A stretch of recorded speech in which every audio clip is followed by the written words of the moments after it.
Hey guys, I just want to give a quick update on Project Red Top 2019 ZX10 engine into a 2011 ZX10. So real quick, let me just recap it. The engine sits as it did. This is the cylinder that had the two bent valves. Here are the bent valves, two bent exhaust valves. It's been a very busy year. 2022 is very busy, but I'm just gonna go over. I have the circlips, I have the replacement valves, exhaust valves. I have a new piston. Somewhere in here, I got valve seals.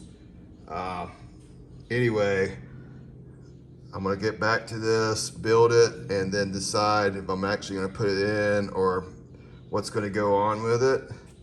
But yeah, so here we go. This is where I'm at so far. Looking forward to building this. I'm finally getting time again to work on this and get it done. Anyway, I just thought I'd give you a quick update. Rings as well. I got everything I need to rebuild it other than the head gasket. I will order that at a later date because I'm not sure what thickness I'm going to go to.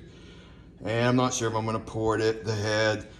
I may just go back. I'm undecided on a lot of this still, but right now the main point is just getting the piston replaced, getting the bottom end back together, and looking forward and exciting to do it.